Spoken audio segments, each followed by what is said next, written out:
ಕನ್ನಡದ ಇತಿಹಾಸ ನಿನ್ನೆ ಮೊನ್ನೆದಲ್ಲ. ನಮ್ಮಂತರು ಇವಾಗ ಕನ್ನಡನ ಮಾತಾಡಿಲ್ಲ ಅಂತ ಹೇಳಿದ್ರೆ ಕನ್ನಡ ಅಳಿಸೋಗುತ್ತೆ. ನಮ್ಮ ಮೈಸೂರು ರಾಜರನ್ನು ಗೌರವಿಸಿ ಬಾನಗಲ ಭುವಿಯಗಲ ಕರ್ನಾಟಕ ಬಾವುಟನ ಹಾರಿಸೋಣ. ನಮಸ್ಕಾರ. ನನ್ನೆಲ್ಲ ಪ್ರೀತಿಯ ಮನೆ ಮೇಲೆ ಕರ್ನಾಟಕ ಬಾವುಟನ ಹಾರಿಸಬೇಕು ಅಂತ ಹೇಳಿ, ಯಾಕಂದ್ರೆ ಮೈಸೂರು ದೇಶ ಒಕ್ಕೂಟಕ್ಕೆ ಸೇರಿದಂತ ದಿನ. ಒಕ್ಕೂಟಕ್ಕೆ ಸೇರಿದೆ, ಏನಿದು ಕಾನ್ಸೆಪ್ಟ್ ಏನು ಅಂತ ಹೇಳಿ ಇವಾಗ ನಾನ್ ನಿಮಗಾಗಿ ಒಂದು ಮಾಹಿತಿನ ಈಗ ನಾನ್ ನಿಮಗ್ ಕೊಡ್ತೀನಿ. ನಮ್ಮ ಕರ್ನಾಟಕದ ಕನ್ನಡದ ಇತಿಹಾಸ ನಿನ್ನೆ ಮೊನ್ನೆದಲ್ಲ. 550 ವರ್ಷಗಳ ಇತಿಹಾಸನ ಹೊಂದಿದೆ ಈ ನಮ್ಮ ಮೈಸೂರು ದೇಶ. ಏನಾಗಿತ್ತು ಅದು ಸ್ವತಂತ್ರ ಬರೋದಕ್ಕಿಂತ ಮುಂಚೆ 565 ಸಂಸ್ಥಾನಗಳು ಇತ್ತು. ಅದರಲ್ಲಿ 3 ಸಂಸ್ಥಾನಗಳು ನಮ್ಮ ಮೈಸೂರು, ಹೈದರಾಬಾದ್ ಹಾಗೇನೆ ಜೋಧ್ಪುರ್. ಇಡೀ ಬ್ರಿಟಿಷರು ಈ 3 ಸಂಸ್ಥಾನಕ್ಕೆ ಮಾತ್ರ ಮರ್ಯಾದೆನ ಕೊಡ್ತಾ ಇದ್ರು. ಈ 3 ಸಂಸ್ಥಾನಗಳಲ್ಲಿ ನಮ್ಮ ಮೈಸೂರಿಗೆ ಅತಿ ಹೆಚ್ಚು ಗೌರವ ಹಾಗೇನೆ ಮರ್ಯಾದೆನ ಕೊಡ್ತಾ ಇದ್ರು ಬ್ರಿಟಿಷರು. ಏನಕ್ಕೆ ಅಂತ ಹೇಳಿದ್ರೆ ಈಗಿನ ಟೆಕ್ನಾಲಜಿ, ಈಗಿನ ಸರ್ಕಾರದ ಯೋಜನೆಗಳಾಗಿರ್ಬೋದು, ಆಗಿನ ಶತಮಾನದ ಕಾಲದಲ್ಲೇ ನಮ್ಮ ರಾಜ ಮಹಾರಾಜರು ಅದನ್ನು ತಂದಿದ್ರು. ಮಹಿಳೆಯರಿಗಾಗಿ ಪ್ರಮುಖವಾಗಿ ಮಹಿಳೆಯರ ಕಾಲೇಜ್ ನ ತೆಗೆದ್ರು. ಹಾಗೇನೆ ರೈತರಿಗೆ ಎಷ್ಟೋ ಯೋಜನೆಗಳನ್ನ ತಗೊಂಡ್ ಬಂದ್ರು. ಮಕ್ಕಳಿಗೆ, ಪ್ರಾಣಿ, ಪಶು ಪಕ್ಷಿಗಳಿಗೆ ಎಷ್ಟೋ ಯೋಜನೆಗಳನ್ನ ತಂದಿರುವಂತ ನಮ್ಮ ಮೈಸೂರು ಮಹಾರಾಜರು. 550 ವರ್ಷಗಳ ಇತಿಹಾಸನ ಹೊಂದಿರುವಂತ ನಮ್ಮ ಮೈಸೂರು ಅರಸರು. ಇವ್ರದ್ದು ನಿನ್ನೆ ಮೊನ್ನೆದಲ್ಲ, ಇದು ವರ್ಷಗಳ ಕಾಲಗಳ ಹಿಂದೆ ಇವರು ಆಡಳಿತ ಮಾಡಿರುವಂತ ಏಕೈಕ, ನಮ್ಮ ಇಡೀ ವಿಶ್ವದಲ್ಲಿ, ನಮ್ಮ ಇಡೀ ಭಾರತದಲ್ಲಿ ಅತಿ ಹೆಚ್ಚು ಸಮಯ ಆಡಳಿತ ಮಾಡಿರುವಂತ ನಮ್ಮ ಮೈಸೂರು ಸಂಸ್ಥಾನ. ಅದಕ್ಕೆ ಪ್ರಖ್ಯಾತಿ ಕೂಡ ಹೊಂದಿದೆ. ಗ್ರಾಮೀಣ ಅಭಿವೃದ್ಧಿಗಾಗಿ ಪಂಚವಾರ್ಷಿಕ ಯೋಜನೆನ ತಗೊಂಡ್ ಬಂದಿದ್ದು ಮೊಟ್ಟ ಮೊದಲ ಬಾರಿಗೆ ಇಡೀ ನಮ್ಮ ಭಾರತ ದೇಶದಲ್ಲಿ. ಅದು ಮೈಸೂರು ಒಡೆಯರು, ಮೈಸೂರು ರಾಜರು ಈ ಒಂದು ಯೋಜನೆಯನ್ನ ತಗೊಂಡ್ ಬಂದಿದ್ದು ಅಂತ ಹೇಳೋದಿಕ್ಕೆ ಬಹಳ ಸಂತೋಷ ಆಗುತ್ತೆ, ಬಹಳ ಹೆಮ್ಮೆ ಆಗುತ್ತೆ. ನೆಹರು ಅವರು 10 ವರ್ಷ ಆದ್ಮೇಲೆ ಈ ಒಂದು ಯೋಜನೆಗಳನ್ನ ನಮ್ಮ ಭಾರತಕ್ಕೆ ತಂದ್ರು.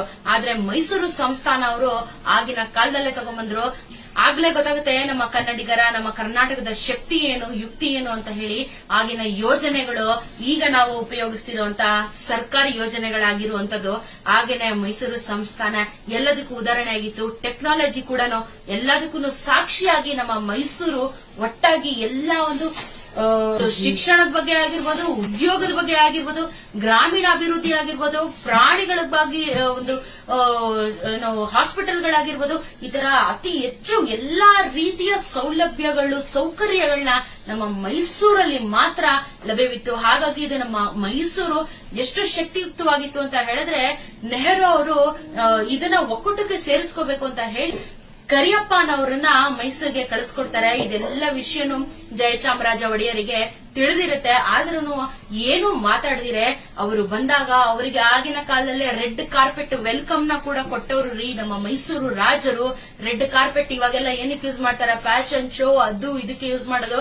ಆಗಿನ ಕಾಲದಲ್ಲಿ ರಾಜ ಮಹಾರಾಜರು ರೆಡ್ ಕಾರ್ಪೆಟ್ ನ ಯೂಸ್ ಮಾಡಿ ಅವರಿಗೆ ಒಂದು ಸ್ವಾಗತನ ಮಾಡಿ, ಅವರಿಗೆ 3 ದಿನಗಳ ಕಾಲ ಹಬ್ಬದ ರೀತಿಯಲ್ಲಿ ಔತಣನ ಮಾಡಿ, ಊಟ ಬಡಿಸಿ, ಡೋಲು ಕುಣಿತ, ನಮ್ಮ ಸಂಸ್ಕೃತಿ ಪ್ರತಿಯೊಂದನ್ನು ತೋರಿಸಿಕೊಟ್ಟು 3 ದಿನ ಇವರು ಏನಕ್ಕೆ ಬಂದಿದೆ ಅಂತ ಇವರು ಕೇಳಲಿಲ್ಲ. ಇವರು ಬಂದಿರೋದು ಒಕ್ಕೂಟಕ್ಕೆ ಸೇರಿಸ್ಕೋಬೇಕು ಮೈಸೂರನ್ನ ಅಂತ ಹೇಳಿ ಇವ್ರನ್ನು ಹೇಳೋದಕ್ಕೆ ಸಂಕೋಚ ಬಿಟ್ರು. ಆದ್ರೆ ಹೋಗುವಂತ ಸಮಯದಲ್ಲಿ ಜಯಚಾಮರಾಜ ಒಡೆಯರವರು ಸಹಿ ಮಾಡಿ ಪತ್ರದಲ್ಲಿ ನಮ್ಮ ಮೈಸೂರನ್ನ ಬಿಟ್ಕೊಟ್ಟು ಒಕ್ಕೂಟಕ್ಕೆ ಸೇರಿಸಿದಂತ ದಿನ ಇದೇ ಆಗಸ್ಟ್ 9ನೇ ತಾರೀಕು ಈ ಒಂದು ವಿಷಯ ನಡೆದಿದಂತದ್ದು. ಹಾಗಾಗಿ ನಮ್ಮ ಮೈಸೂರು ಭಾರತದ ಪಾಲಾಗಬೇಕು ಅಂತ ಹೇಳಿದ್ರೆ ಇದರಿಂದ ನಮ್ಮ ಮೈಸೂರು ರಾಜ ಅರಸರ ಎಷ್ಟೋ ತ್ಯಾಗಗಳು ಇದೆ, ಎಷ್ಟೋ ಉದಾಹರಣೆಗಳು ನಮ್ಮ ಮುಂದೆ ಇದೆ. ಅವ್ರನ್ನೆಲ್ಲ ಅವರ ತ್ಯಾಗಗಳನ್ನ ನೆನೆಸ್ಕೋಬೇಕಾಗಿರುವಂತ ಈ ದಿನ. ಅದಕ್ಕಾಗಿ ಪ್ರತಿಯೊಬ್ಬ ಕನ್ನಡಿಗರ ಮನೆಯ ಮೇಲೆ ಬಾವುಟನ ಹಾರಿಸಿ ಅಂತ ನಾವು ಕರೆನ ಕೊಟ್ಟಿರೋದು. ಇದು ಕನ್ನಡಿಗರಿಗಾಗಿ, ಇದು ಕನ್ನಡಿಗರಿಗೋಸ್ಕರ. ಮೈಸೂರೇ ಒಂದು ದೇಶವಾಗಿತ್ತು, ಒಕ್ಕೂಟಕ್ಕೆ ಬರ್ಕೊಟ್ಟ ಮೇಲೆ ಭಾರತ ದೇಶದಲ್ಲಿ ಇದು ಕೂಡ ಸೇರ್ಕೊಂಡಿದೆ. ಆ ತ್ಯಾಗ ಮಾಡಿರೋದು ನಿಜಕ್ಕೂ ಅಷ್ಟು ಈಸಿ ಅಲ್ಲ. ಯಾರೇ ಒಂದು ಅವರ ಒಂದು ರಾಜ್ಯನ ಬಿಟ್ಕೊಡೋದು ಅಂತ ಹೇಳಿದ್ರೆ ಅದು ಸುಲಭವಾದ ಮಾತಲ್ಲ. ಆದ್ರೆ ನಮ್ಮ ರಾಜರು ನಮ್ಮ ಭಾರತ ದೇಶಕ್ಕಾಗಿ ಈ ಒಂದು ಕೆಲಸನ ಮಾಡಿದ್ದಾರೆ. ಅವರಿಗೆ ನಿಜವಾಗ್ಲೂ ನಾವೆಲ್ಲ ನೆನೆಸ್ಕೊಂಡು ಕರ್ನಾಟಕ ಬಾವುಟನ ಪ್ರತಿಯೊಬ್ಬರ ಮನೆ ಮೇಲೇನು ಹಾರಿಸಬೇಕು ಅಂತ ಹೇಳಿ ನಾನು ನಿಮ್ಮಲ್ಲಿ ಕೇಳ್ಕೊತಾ ಇದ್ದೀನಿ. ಇದು ಈ ನಮ್ಮ ಪೀಳಿಗೆಗೆ ನಾನು ಹೇಳ್ತಾ ಇರೋದು, ಈ ಒಂದು ಪೀಳಿಗೆಯ ಜನರು, ಈಗಿನ ಪೀಳಿಗೆಯ ಮಕ್ಕಳಿಗೆ ನಾವು ಅತಿ ಹೆಚ್ಚು ಕನ್ನಡದ ಬಗ್ಗೆ, ಕರ್ನಾಟಕದ ಬಗ್ಗೆ ಇತಿಹಾಸನ ತಿಳಿಸಬೇಕು. ನಮ್ಮಂತರು ಇವಾಗ ಕನ್ನಡನ ಮಾತಾಡಿಲ್ಲ ಅಂತ ಹೇಳಿದ್ರೆ ಕನ್ನಡ ಅಳಿಸೋಗುತ್ತೆ. ನಮ್ಮ ಮುಂದಿನ ಪೀಳಿಗೆಗೆ ಯಾವುದೇ ಕನ್ನಡ, ನಮ್ದೇನು ಸಂಸ್ಕೃತಿ ಏನು, ನಮ್ಮ ಇತಿಹಾಸ ಏನು ಅಂತ ಹೇಳಿ ಯಾರಿಗೂ ಗೊತ್ತಾಗೋದಿಲ್ಲ. ಹಾಗಾಗಿ ಕಳೆಯ ವಿನಂತಿಗಳನ್ನ ಮಾಡ್ಕೊತಾ ಇದ್ದೀನಿ. ದಯವಿಟ್ಟು ಎಲ್ಲ ಮಕ್ಕಳು, ಈಗಿನ ಯುವಕರು ದಯವಿಟ್ಟು ಈ ಕನ್ನಡನ ಉಳಿಸ್ಬೇಕು, ಕನ್ನಡನ ಬೆಳೆಸಬೇಕು. ನಮ್ಮ ಇತಿಹಾಸ, ನಮ್ಮ ಸಂಸ್ಕೃತಿ ಕೊನೆವರೆಗೂ ಉಳಿಬೇಕು. ಯಾಕಂದ್ರೆ ನಿನ್ನೆ ಮೊನ್ನೆದಲ್ಲ ನಮ್ಮ ಇತಿಹಾಸ, ಸಾವಿರಾರು ವರ್ಷಗಳ ಹಿಂದಿನ ಕಾಲದ ನಮ್ಮ ಇತಿಹಾಸ.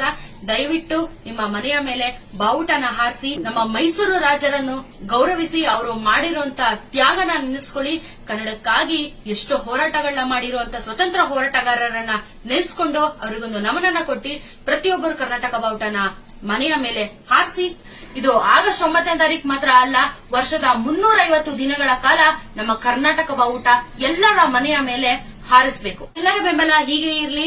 ಮತ್ತಷ್ಟು ಮಾಹಿತಿಗಳೊಂದಿಗೆ ನಿಮ್ಮ ಮುಂದೆ ನಾನ್ ಬರ್ತೀನಿ. ಅಲ್ಲಿ ತನಕ ತಮ್ಮೆಲ್ಲರಿಗೂ ಧನ್ಯವಾದಗಳು. ಕನ್ನಡ ಉಳಿಸಿ, ಕನ್ನಡ ಬೆಳೆಸಿ.